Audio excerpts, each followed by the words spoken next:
नमस्कार, मी परमदास जाधव. तर मित्रांनो, भारत आणि पाक जो संघर्षात चीनने गुपचूप पाकिस्तानला मदत केलेली होती आणि आता पहिल्यांदाच चीनने स्वतःच कबुली केलेली आहे किंवा कबुली दिल्याची चर्चा ही सुरू झालेली आहे. तर ऑपरेशन सिंधूर संदर्भात आलेल्या खुलाशामुळे संपूर्ण जगात एक खळबळ उडालेली आहे. तर ऑपरेशन सिंधूर काय होतं? तर 2025मध्ये जे जम्मू काश्मीरमधील पहलगाम येथे झालेल्या दहशतवादी हल्ल्यानंतर भारताने पाकिस्तान विरोधात मोठी कारवाई केलेली होती. या लष्करी मोहिमेला ऑपरेशन सिंधूर असे नाव देण्यात आलेले होते. तर भारताने पाकिस्तान आणि पाक मधील दहशतवादी ठिकाणावर एअर स्ट्राईक आणि मिसाईल अटॅक केलेले होते. आता चीनने काय कबूल केलेलं आहे? तर चायना स्टेट मीडिया आणि साऊथ चायना मॉर्निंग पोस्ट या रिपोर्टनुसार चीनने पहिल्यांदाच मान्य केलेले की त्यांनी पाकिस्तानला ऑन साईट टेक्निकल सपोर्ट दिलेला होता. ह्या जो ऑपरेशन सिंधूर आहे या दरम्यान. तर चीनच्या सरकारी कंपनी AVIC शी संबंधित जे इंजिनियर्स आहेत, त्या इंजिनियर्स पाकिस्तानमधील एअर बेसवर उपस्थित होते.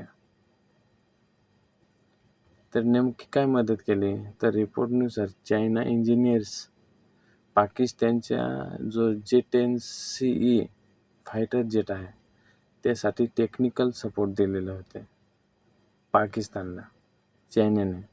तर हे फायटर जेट चीनमध्ये बनलेले आहेत किंवा चीनमध्ये बनवले जातात आणि पाकिस्तानकडे त्याचा मोठ्या प्रमाणात वापर होतोय. आणि म्हणून चायनाज इंजिनियर्स झिंग हँग यांनी सांगितले की फायटर जेट टेक ऑफ आणि एअर रेड सिस्टीम सतत ऐकू येत होत्या. तर भारताने आधीच सांगितलेले आरोप केलेले होते की भारतीय लष्कराचे किंवा लष्कराने यापूर्वी आरोप केलेले होते की चीन पाकिस्तानला सर्व प्रकारची मदत करत होता. तर deputy army chief lieutenant general Rahul Singh यांनी म्हटले आहे की China was providing all possible support. त्यांनी असंही म्हटलेलं आहे की पाकिस्तानचे या 81% मिलिटरी हार्डवेअरचा जो उगम आहे, हा उगम चीनमधूनच झालेला आहे.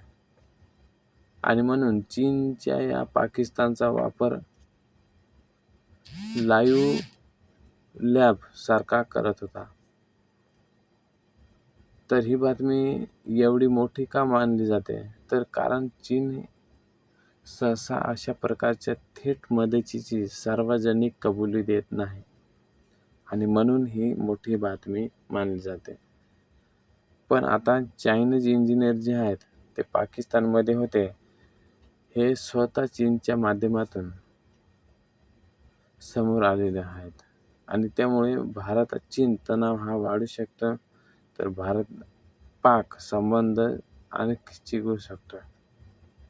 तर दक्षिण आशियातील जी सुरक्षा आहे, ती परिस्थिती आहे, ती गंभीर होऊ शकते. तर जगभरात याचा का चर्चा चालू आहे किंवा काय सुरू आहे का? तर कारण हा फक्त भारत-पाक आणि संघर्ष राहिलेला नाही, तर आता त्यात चीनचं नाव हे थेट जोडले जात आहे. तर विशेषतः चायनीज जे वेपन्स आहेत किंवा जे चायनीज फायटर जेट आहेत किंवा चायनीज इंजिनियर्स आहेत, यांना उल्लेख झाल्यामुळे किंवा यांचा उल्लेख झाल्यामुळे ही बातमी जगभरात चर्चेत आलेली आहे. तर मित्रांनो, ऑपरेशन सिंधूर संदर्भात चीनने ही कबुली भारतासाठी मोठी रणनीती किंवा इशारा मानले जाते. तर तुमच्या मते भारताने यावर कसं उत्तर द्यायला हवं आहे, कमेंटमध्ये सांगा. आणि हा व्हिडिओ आवडला असेल तर आपल्या चॅनलला सबस्क्राईब करा. धन्यवाद.